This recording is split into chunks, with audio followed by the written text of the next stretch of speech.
चुनाव आयोग ने दिल्ली, हरियाणा और आंध्र प्रदेश में वोटर लिस्ट के विशेष गहन पुनरीक्षण की तारीखें बढ़ा दी है। अब दिल्ली में अंतिम मतदाता सूची 19 अक्टूबर को और हरियाणा तथा आंध्र प्रदेश में 3 अक्टूबर को जारी होगी। उत्तर प्रदेश के राजकीय सहायता प्राप्त पीपीपी मॉडल पर निजी पॉलिटेक्निक संस्थानों में डिप्लोमा इंजीनियरिंग पाठ्यक्रमों में प्रवेश के लिए आज काउंसलिंग के तीसरे चरण की शुरुआत होगी, जहां संयुक्त परीक्षा परिषद ने इसके साथ ही विभिन्न संस्थानों की वार्षिक फीस भी निर्धारित कर दी है। बिहार की सम्राट चौधरी कैबिनेट ने 25 प्रस्ताव को मंजूरी दी है, जिसमें पंचायतों का नया परिसीमन, आय बढ़ाने के अधिकार और मोटर वाहन कर में संशोधन शामिल है। पंजाब बीजेपी ने मतदाता सूची के विशेष गहन पुनरीक्षण में कथित अनियमितताओं का आरोप लगाते हुए निर्वाचन आयोग से जांच की मांग की है, जहां पार्टी ने अधिकारियों पर निर्धारित दिशा निर्देशों से हटकर जानकारी और दस्तावेज मांगने का आरोप लगाया। सुप्रीम कोर्ट की मुख्य न्यायाधीश की अध्यक्षता वाली संयुक्त पीठ ने उत्तराखंड हाई कोर्ट को नैनीताल से स्थानांतरित करने के लिए जनमत संग्रह कराने के उत्तराखंड हाई कोर्ट के आदेश को पूरी तरह से रद्द कर दिया। सुप्रीम कोर्ट ने स्पष्ट कहा कि इस तरह का जनमत संग्रह कराने के आदेश पारित करने का हाई कोर्ट को अधिकार नहीं है। नमस्कार, एमआई मीडिया में आपका स्वागत है। देखते हैं आगे की खबरें। प्रधानमंत्री नरेंद्र मोदी 17 जुलाई को हरियाणा के जिंद के दौरे पर जा रहे हैं। इस दौरान वे देश की पहली हाइड्रोजन ईंधन आधारित ट्रेन को हरी झंडी दिखाएंगे और सड़क, रेल व स्वास्थ्य क्षेत्र से जुड़े हजारों करोड़ रुपए के विकास परियोजनाओं का उद्घाटन एवं शिलान्यास करेंगे। जिंद में उनके स्वागत के लिए विशेष लड्डू और चुनरी से पारंपरिक अभिनंदन की तैयारी है। संसद का मानसून सत्र 20 जुलाई से 13 अगस्त तक चलेगा, जिसे लेकर कांग्रेस पार्टी के संसदीय रणनीति समूह की महत्वपूर्ण बैठक आज वरिष्ठ नेता सोनिया गांधी के आवास पर आयोजित की गई है। बैठक में विपक्ष द्वारा प्रमुख मुद्दों पर सरकार को घेरने की रणनीति पर चर्चा होगी। कॉकरोच जनता पार्टी सीजेपी ने देश भर के छात्रों से आज सोनम वांगचुक के समर्थन में एक दिन का सांकेतिक अनशन करने की अपील की है।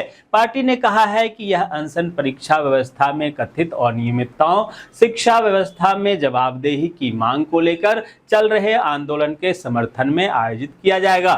पंजाब कांग्रेस में जारी अंदरूनी कलह के बीच पार्टी नेतृत्व सक्रिय हो गया है, जहां नाराजगी की खबर के बीच राहुल गांधी ने पंजाब प्रभारी भूपेश बघेल को तलब किया है, जो आज राहुल गांधी के साथ बातचीत करेंगे, जिसमें विवादित नेताओं की नाराजगी दूर करने पर चर्चा होगी।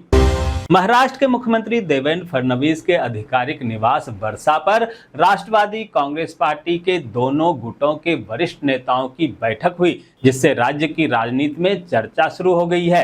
इस बैठक में ऐसी अटकलें लगाई जा रही है कि शरद पवार के नेतृत्व वाली एनसीपी एनडीए में शामिल हो सकती है, साथ ही दोनों गुट आपस में विलय कर सकती है। उड़ीसा की राजनीति में उस समय नया विवाद खड़ा हो गया जब बीजू जनता दल के अध्यक्ष और पूर्व मुख्यमंत्री नवीन पटनायक ने पार्टी के पूर्व नेता प्रभात विश्वाल पर सार्वजनिक रूप से निशाना साधते हुए उन्हें गद्दार कह दिया, जिसके बाद विश्वाल ने पलटवार करते हुए खुद को वफादार और पार्टी को धोखेबाज बताया। झारखंड के नेताजी सुभाष मेडिकल कॉलेज जमशेदपुर और बिहार के बिहटा मेडिकल कॉलेज में एमबीबीएस की सीट की संख्या बढ़ा दी गई है। जहां जमशेदपुर में 100 से 200 सीट बढ़ाया गया है, वहीं बिहटा में 150 सीट से बढ़ाकर 250 कर दी गई है। इससे बिहार और झारखंड के छात्रों को लाभ मिलेगा। साइबर फ्रॉड मामले पर मध्य प्रदेश हाईकोर्ट ने सख्ती दिखाई और असम, झारखंड तथा बंगाल के डीजीपी को तलब किया। हाईकोर्ट ने कहा है कि देरी का मतलब अपराधियों को फायदा मिलता है। जम्मू कश्मीर के मुख्यमंत्री उमर अब्दुल्ला ने कहा है कि नेशनल कॉन्फ्रेंस का 20 जुलाई को नई दिल्ली के जंतर मंतर पर प्रस्तावित प्रदर्शन को अनुमति मिले या ना मिले, 20 जुलाई को प्रदर्शन जरूर होगा। राजस्थान के बीकानेर में सी सेक्शन डिलीवरी के बाद 36 दिनों के संघर्ष के बाद मौत हो गई। यह पीबीएम अस्पताल में तीसरा मामला है। वहीं बता दें कि 3 महीने में राजस्थान में कुल 19 माताओं की जान जा चुकी है।